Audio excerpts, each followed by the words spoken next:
10th plus 2வில் ஒவ்வொரு ஆண்டும் தொடர்ந்து மாநில அளவில் பல சாதனைகளை புரிந்து வரும் நாமக்கல் குறிஞ்சி கல்வி நிறுவனங்களில் சிபிஎஸ்இ பாடத்திட்டத்தில் சீனியர் செகண்டரி பள்ளியாக தரம் உயர்த்தப்பட்டு ஐஐடி நீட் தேர்வுகளுக்கு பல வெற்றியாளர்களை உருவாக்கிய ஆசிரியர்களை முழு நேர ஆசிரியர்களாக பணியமர்த்தப்பட்டு தினம்தோறும் வகுப்புகள் நடைபெறும். குறிஞ்சி எஜுகேஷன் இன்ஸ்டிடியூஷன், காவேட்டிப்பட்டி, நாமக்கல்.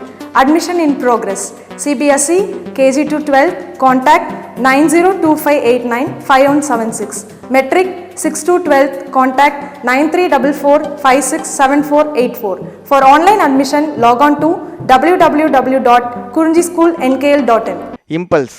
இப்போ impulse அப்படின்னு பார்த்தீங்கன்னா, if a very large force acting on an object for a very short duration, then the force is called impulse. இப்போ impulse அப்படின்னா என்னென்னா, ஒரு ஷார்ட் டியூரேஷனில் ஒரு லார்ஜ் ஃபோர்ஸ் வந்து பார்த்தோன்னா ஒரு ஆப்ஜெக்ட் மேலே ஆக்ட் ஆகுது. அதாவது ஒரு ஷார்ட் டியூரேஷனில் ஒரு லார்ஜ் ஃபோர்ஸ் வந்து ஆக்ட் ஆச்சு அப்படின்னா அதை தான் நம்ம என்னென்னு சொல்லுவோம் அப்படின்னு பார்த்தீங்க அப்படின்னா இம்பல்ஸ் அப்படின்னு சொல்லுவோம்.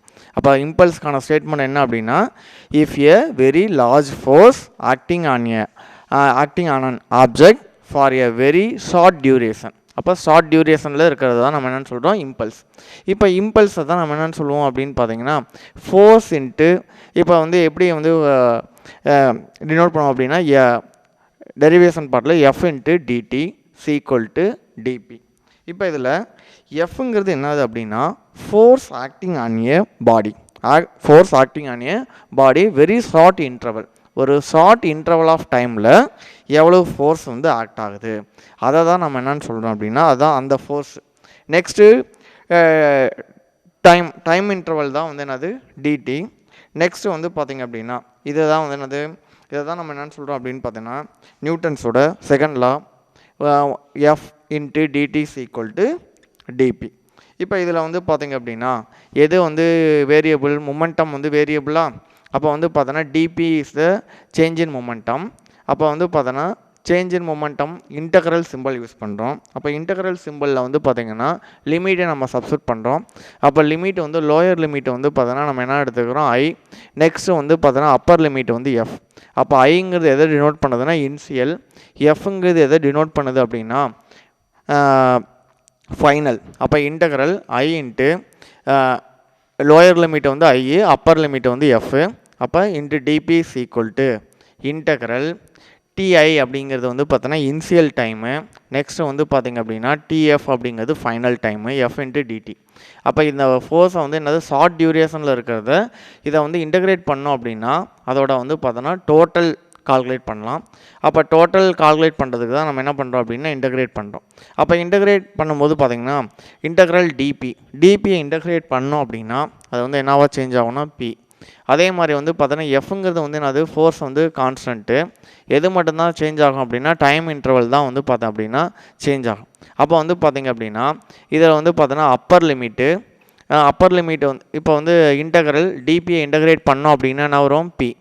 இதில் வந்து பார்த்தோன்னா அப்பர் லிமிட்டு மைனஸ் லோயர் லிமிட்டா, அப்போ அப்பர் லிமிட் அப்படின்னு நம்ம கன்சிடர் பண்ணும்போது பிஎஃப், நெக்ஸ்ட்டு லோயர் லிமிட் அப்படின்னு நம்ம கன்சிடர் பண்ணோன்னா minus PI equal to integral DI to DF F into DT. இதில் வந்து பார்த்திங்க அப்படின்னா பிஎஃப் மைனஸ் பிஐ எதுக்கு ஈக்குவலாக இருக்குன்னா டெல்டா பி. டெல்டா பி அப்படிங்கிறது என்னது அப்படின்னா change in momentum. Delta P is the change in momentum. அடுத்து நெக்ஸ்ட்டு வந்து பார்த்திங்க அப்படின்னா இதில் பிஎஃப் அப்படிங்கிறது என்னென்னா final momentum of the body at time டிஎஃப்ங்கிற டைமில் இருக்க ஃபைனல் மொமெண்டம், இதுதான் வந்து என்னது பிஎஃப். அப்போ பிஎஃப்ங்கிறது என்னது the final momentum of the body at time டிஎஃப்ங்கிற டைமில் இருக்க ஃபைனல் மொமெண்டத்தை தான் நம்ம என்னென்னு எடுத்திருக்கோம் அப்படின்னா பிஎஃப்னு கன்சிடர் பண்ணியிருக்கோம். நெக்ஸ்ட்டு பிஐ அப்படின்னா எப்படி கன்சிடர் பண்ணுறோம் அப்படின்னா initial momentum of the body at time TI, initial momentum of the body at time டிஐங்கிற டைமில் இருக்க இனிஷியல் மொமெண்டம்.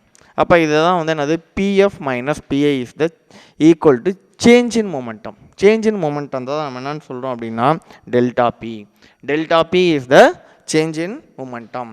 அதே மாதிரி வந்து பார்த்திங்க அப்படின்னா டைமை நம்ம கன்சிடர் பண்ணுறோம். டைம் வந்து பார்த்தோன்னா டிஎஃப்ங்கிறது என்னது அப்படின்னா ஃபைனல் டைம், டிஐ அப்படிங்கிறது initial time. DI is the initial time, DF is the final time. the final time minus initial time is equal to change in time is equal to change of time. அப்போ change of டைமுக்கு வந்து பார்த்தோன்னா equal. அப்போ delta டியை வந்து நம்ம எப்படி எழுதலாம் அப்படின்னா டிஎஃப் மைனஸ் டிஐ. அதே மாதிரி delta P is the change in momentum. Change in மொமெண்டத்தை எப்படி ரெப்ரசன்ட் பண்ணலாம் அப்படின்னா பிஎஃப் மைனஸ் பிஐ. ஓகே, இப்போ இதில் வந்து நமக்கு ஃபைனலாக இந்த formula integral DI to DF F into DT equal to J. அப்போ இதோட வேல்யூ தான் எதுக்கு ஈக்குவல் அப்படின்னா ஜேக்கு ஈக்குவல். அப்போ ஜேனாவை தான் நம்ம என்னென்னு சொன்னோம், இம்பல்ஸ் அப்படின்னாவே என்னென்னு சொன்னோம், very large force acting on a object for a very short duration. அப்போ வெரி ஷார்ட் டியூரேஷனை தான் நம்ம என்னென்னு சொல்கிறோம் அப்படின்னா வெரி ஷார்ட் டியூரேஷனில் வெரி லார்ஜ் ஃபோர்ஸ் வந்து ஒரு ஆப்ஜெக்டில் ஆக்ட் ஆகுது. அப்போ ஆக்ட் ஆகிறதா நம்ம என்னென்னு சொல்கிறோம் இம்பல்ஸ். அப்போ F into integral DI to DF F into டிடியை தான் நம்ம எதுக்கு ஈக்குவல் அப்படின்னா ஜேக்கு ஈக்குவல். அதான் வந்து என்னது J is called impulse. J is called impulse. அப்போ அந்த ஜேங்கிறது எதுக்கு ஈக்குவலாக இருக்கும் அப்படின்னா J is equal to change in momentum of the object. இது வந்து என்னது இம்பல்ஸுங்கிறது எதுக்கு ஈக்குவலாக இருக்கும் அப்படின்னு பார்த்தீங்கன்னா change in momentum of the ஆப்ஜெக்ட்டுக்கு ஈக்குவலாக இருக்கும். இப்போ ஒரு force constant force is constant over the time interval. இப்போ வந்து சப்போஸ் நம்ம கன்சிடர் பண்ணுறோம் ஃபோர்ஸ் வந்து எப்படி இருக்குது கான்ஸ்டண்ட்டாக இருக்குது. ஃபோர்ஸ் வந்து எப்படி இருக்குது கான்ஸ்டன்ட் ஃபோர்ஸாக இருக்குது. அப்போ ஃபோர்ஸ் கான்ஸ்டண்ட்டாக இருந்தது அப்படின்னா அதோட time interval integral DI to DF F into DT equal to எது கான்ஸ்டன்ட்டு, இதில் வந்து பார்த்தோன்னா ஃபோர்ஸ் வந்து கான்ஸ்டன்ட்டு. அப்போ எது வந்து வேரியபிள் அப்படின்னா டிடிங்கிறது வேரியபிள். அப்போ ஃபோர்ஸை கான்ஸ்டன்ட்டை எப்பவுமே இன்டகிரேட் பண்ண மாட்டோம். எதை மட்டும்தான் இன்டகிரேட் பண்ணுவோம் அப்படின்னா ஒன்லி வேரியபிள்ஸை மட்டும்தான் இன்டகிரேட் பண்ணுவோம். அப்போ வேரியபிள்ஸை இன்டகிரேட் பண்ணும்போது பார்த்தீங்கன்னா இன்டகரல் டிடியை இன்டகிரேட் பண்ணோம் அப்படின்னா டி. இப்போ இதில் வந்து லிமிட்டை சப்ஸ்டிட் பண்ணியிருக்கோமா, லிமிட் என்னது lower limit DI upper limit DF. அப்போ இன்டகரல் டிடி இன்டகிரேட் பண்ணும்போது டீன்னு வந்துடும். இப்போ வந்து என்ன பண்ணுறோம் லிமிட்டை சப்ஸ்டிட் பண்ணுறோம் Appar limit minus lower limit. அப்போ அப்பர் லிமிட் என்ன வரும் அப்படின்னா டிஎஃப், லோயர் லிமிட் வந்து என்னென்னா அப்படின்னு பார்த்தீங்கன்னா டிஐ. அப்போ சப்ஸ்டிட் பண்ணோம் அப்படின்னா F into DF minus DI. அப்போ இதுதான் என்னென்னு சொன்னோம் டிஎஃப் மைனஸ் டிஐ தான் நம்ம என்னென்னு சொன்னோம் சேஞ்ச் இன் டைமா. அப்போ சேஞ்ச் இன் டைம் இதுக்கு பதிலாக நம்ம என்னென்னு எடுத்துக்கலாம் டெல்டா டின்னு எடுத்துக்கலாமா. அப்போ எஃப் இன்ட்டு டெல்டா டி. இப்போ இதில் வந்து எஃப்ங்கிறது வந்து பார்த்தீங்க அப்படின்னா F is the force and delta t is the change in time interval. Delta t is the change in time interval.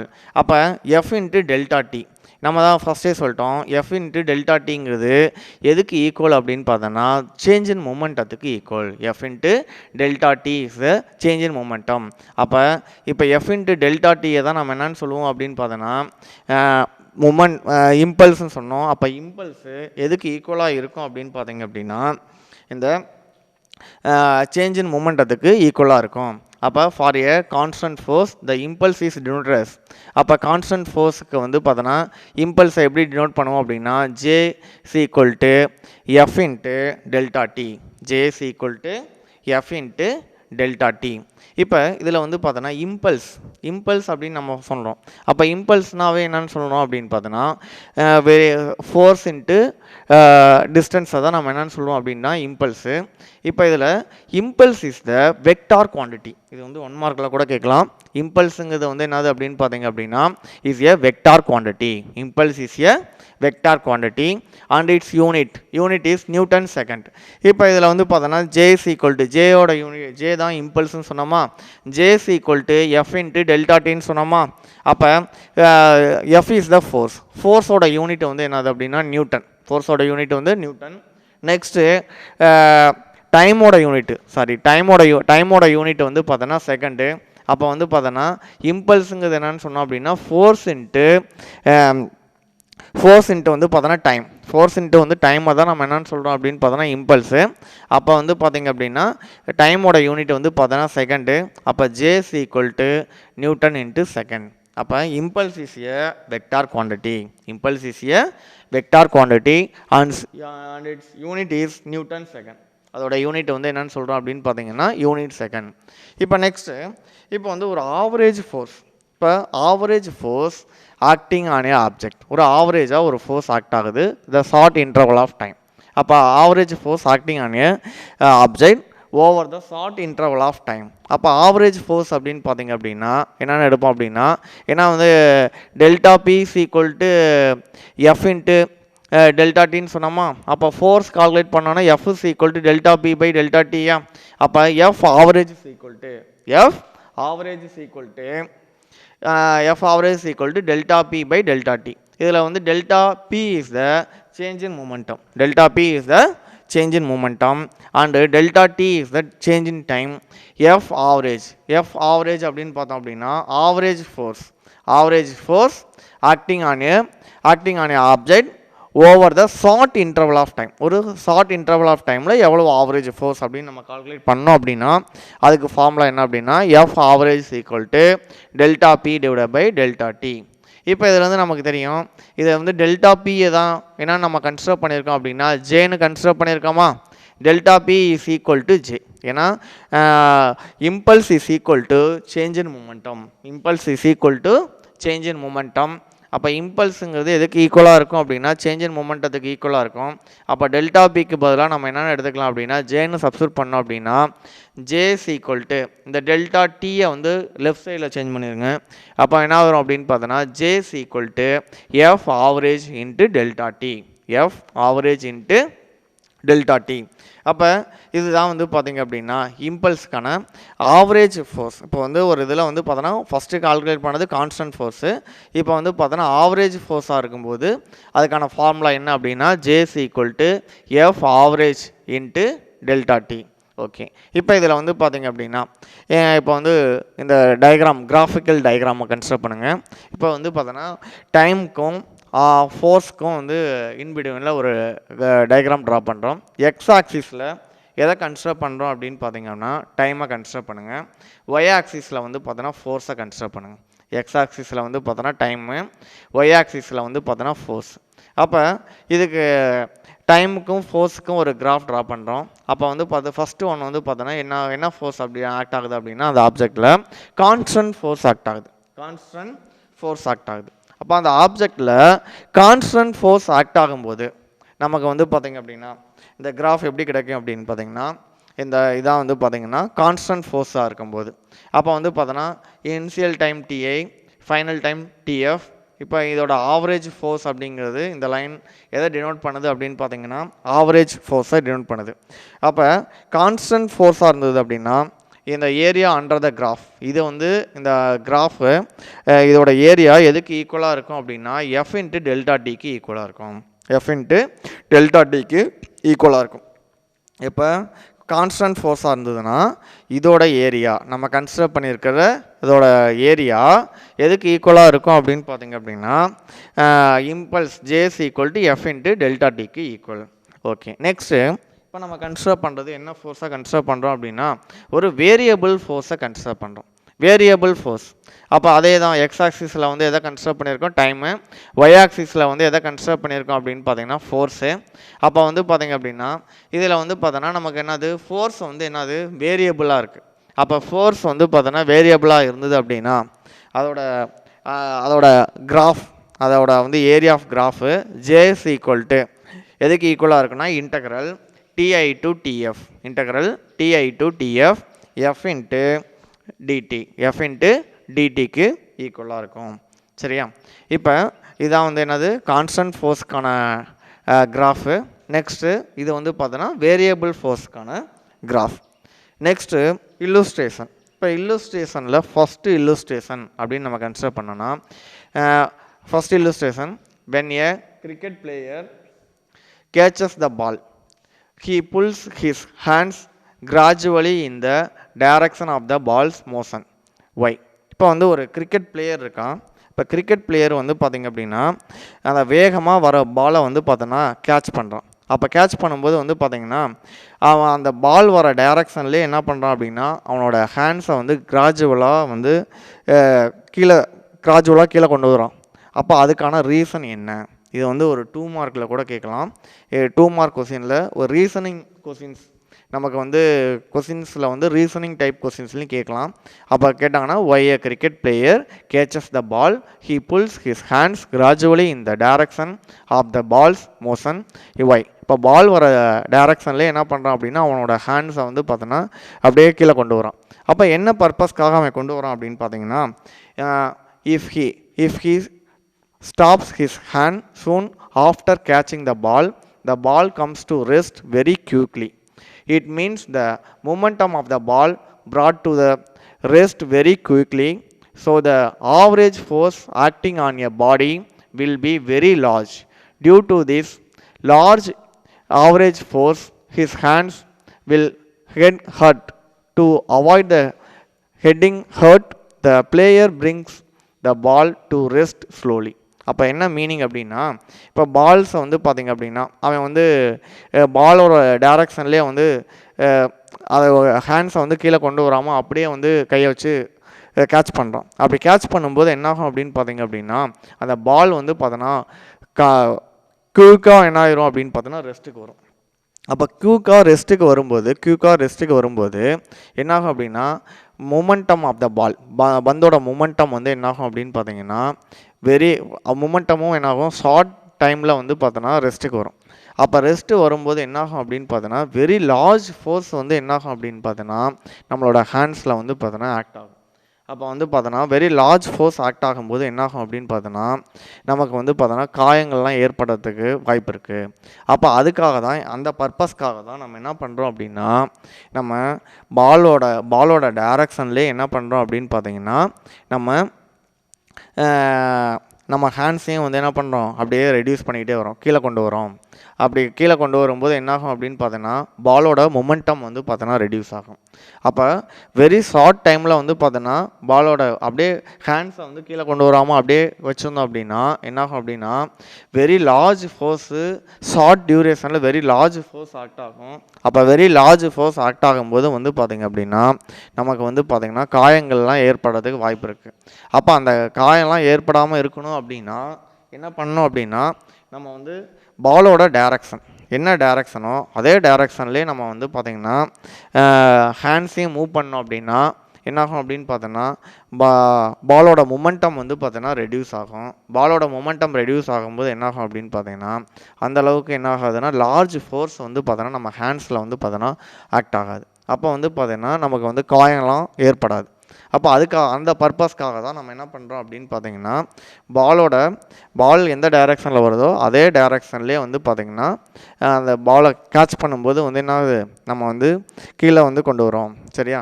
அப்போ கொஸ்டின்ஸ் வந்து என்ன கேட்பாங்கன்னா when a cricket player catches the ball he pulls his hands gradually in the direction of the ball's motion. Why?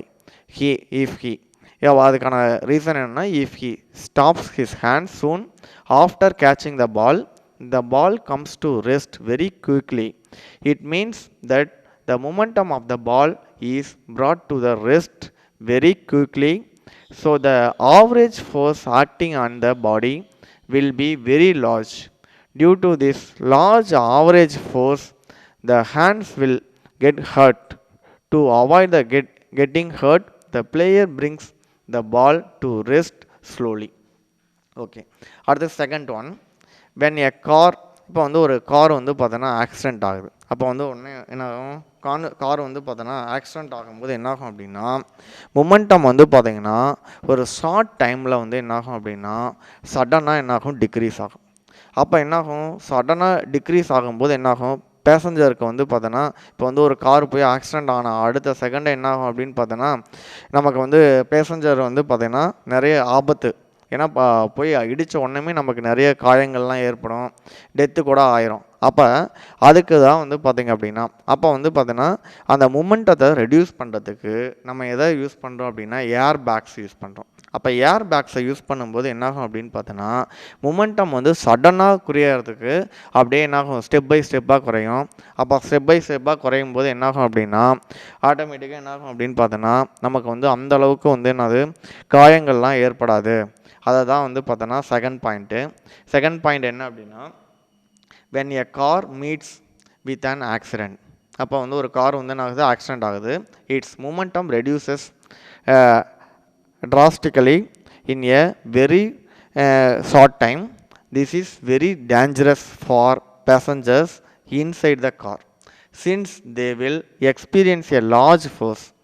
To prevent this fatal shock, the cars are designed with the airbags in such a way that when the car meets with an accident, the momentum of the passenger will reduce slowly so that the average force acting on them will be smaller. அப்போ என்னாகும் அப்படின்னு பார்த்தோன்னா நமக்கு வந்து car accident ஆன உடனே என்னாகும் அப்படின்னா நமக்கு வந்து எல்லாமே இப்போ காரில் எல்லாமே என்ன இருக்கும், ஏர் பேக்ஸ் இருக்கும். அப்போ ஏர் பேக்ஸ் என்னாகும் அப்படின்னா சடனாக என்னாகும் அப்படின்னா ஓப்பன் ஆகும். அப்போ சடனாக ஓப்பன் ஆகும்போது என்னாகும் அப்படின்னா அதோட மொமெண்டம் வந்து என்னாகும் அப்படின்னா ரெடியூஸ் ஆகும். அப்போ வந்து மொமெண்டம் வந்து சடனாக வந்து குறையிறதோட ஸ்டெப் பை ஸ்டெப்பாக ரெடியூஸ் ஆகும்.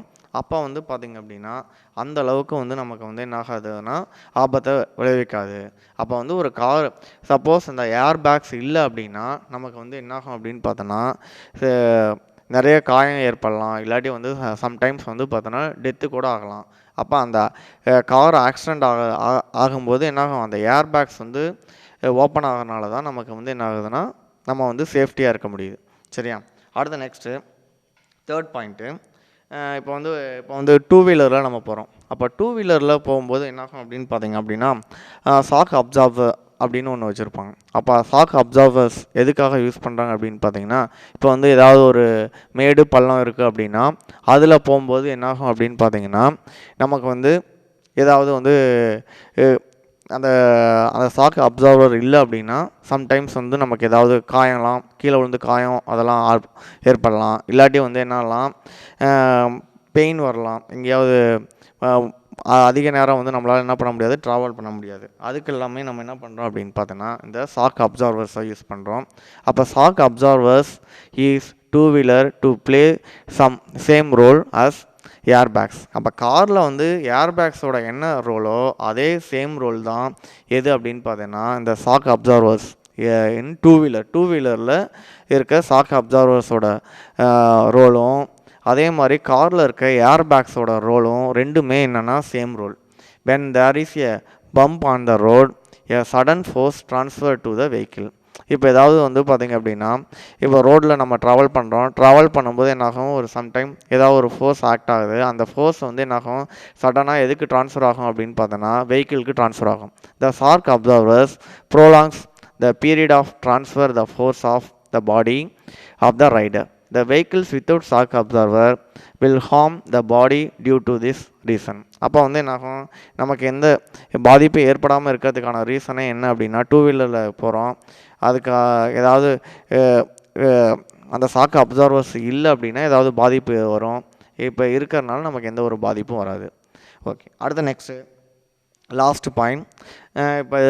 இப்போ ஒருத்தன் ஜம்ப் பண்ணும்போது எதில் ஜம்ப் பண்ணுறான் அப்படின்னா காங்கிரீட் சிமெண்ட் ஃப்ளோரில் ஜம்ப் பண்ணும்போது வந்து பார்த்தோன்னா more dangerous then jumping the sand. இப்போ வந்து ஒருத்தன் மணல் இல்லாட்டியும் வந்து காங்கிரீட் சிமெண்ட்டு ஃப்ளோரு. இப்போ காங்கிரீட் சிமெண்ட் ஃப்ளோரில் வந்து ஜம்ப் பண்ணும்போது வந்து பார்த்தோன்னா அவனுக்கு நிறைய அடிபடுது. அதே வந்து பார்த்தோன்னா சாண்டில் வந்து பார்த்திங்கன்னா ஜம்ப் பண்ணும்போது வந்து பார்த்திங்கன்னா எதுவுமே அதிகம் வந்து பார்த்திங்கன்னா காயங்கள் ஏற்படலை. அப்போ என்ன ரீசன்னா இப்போ சாண்டில் வந்து பார்த்திங்க அப்படின்னா நம்ம வந்து என்ன ஆகும்னா ஓய்வு நிலைக்கு வரத்துக்கு வந்து பார்த்தோன்னா ரெஸ்ட்டுக்கு வரத்துக்கு வந்து அதிக டைம் எடுத்துக்கும். ஆனால் வந்து பார்த்தோன்னா காங்கிரீட் ஃப்ளோரில் வந்து பார்த்தோன்னா நம்ம ஜம்ப் பண்ணும்போது உடனே வந்து என்ன ஆகும் அப்படின்னா ரெஸ்ட்டுக்கு வந்துடும். அப்போ உடனே வந்து பார்த்தோன்னா ரெஸ்ட்டுக்கு வரும்போது என்னாகும் அப்படின்னா மொமெண்டம் வந்து என்னாகும்னா சடனாக வந்து என்னாகும் ரெஸ்ட்டுக்கு வரும். அப்போ ரெஸ்ட்டுக்கு வரும்போது அதிகமான ஃபோர்ஸ் வந்து பார்த்தோன்னா நம்ம பாடியில் ஆக்ட் ஆகும்.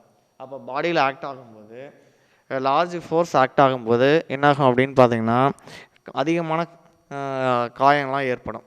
அதே வந்து பார்த்தேன் அப்படின்னா சாண்ட் அப்படிங்கும்போது என்ன ஆகாது அப்படின்னா லார்ஜ் ஃபோர்ஸ் வந்து பார்த்தோன்னா ஆக்ட் ஆகாது. அப்போ லார்ஜ் ஃபோர்ஸ் வந்து ஆக்ட் ஆகாது. என்னது ஒரு ஸ்மால் டியூரேஷனில் நமக்கு என்ன ஆகாதுன்னா லார்ஜ் ஃபோர்ஸ் வந்து பார்த்தோன்னா ஆக்ட் ஆகாது. அப்போ வந்து பார்த்திங்கன்னா நமக்கு அதிகமாக வந்து பார்த்தோன்னா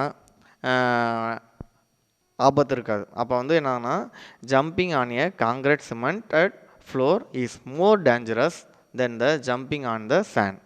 The sand brings the body to rest slowly than the concrete floor, so that the average force experienced by the body will be lesser. அப்போ சேண்டில் நம்ம வந்து ஜம்ப் பண்ணும்போது வந்து பார்த்தோன்னா ஆவரேஜ் ஃபோர்ஸுங்கிறது எப்படி இருக்கும் அப்படின்னா லெஸ்ஸரான ஆவரேஜ் ஃபோர்ஸ் இருக்கும்.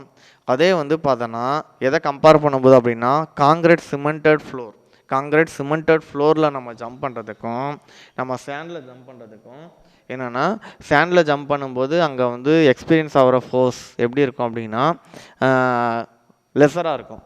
அதே வந்து பார்த்தீங்க அப்படின்னா இதில் வந்து இது அப்படின்னா காங்கிரீட் ஃப்ளோர் அப்படிங்கும்போது லார்ஜ் ஃபோர்ஸ், ஏன்னா மொமெண்டம் வந்து உடனே சடனாக என்ன ஆயிரும் ரெஸ்ட்டுக்கு வரும். இதில் காங்கிரீட் சிமெண்ட்டில் அப்போ வந்து லார்ஜ் ஃபோர்ஸ் ஆக்ட் ஆகும். அதே வந்து சேண்டில் வந்து மொமெண்டம் வந்து பார்த்தோன்னா ஸ்டெப் பை ஸ்டெப்பாக தான் டிக்ரீஸ் ஆகும். அப்போ வந்து பார்த்தோன்னா லார்ஜ் ஃபோர்ஸ் வந்து ஆக்ட் ஆகாது. அதுக்கு அப்போ வந்து காங்கிரீட் சிமெண்ட்டில் நம்ம ஜம்ப் பண்ணும்போது நமக்கு வந்து அதிகமான காயங்கள் ஏற்படும். அதே வந்து பார்த்தோன்னா சேண்ட் அப்படிங்கும்போது அந்தளவுக்கு இருக்காது. Okay, that's all.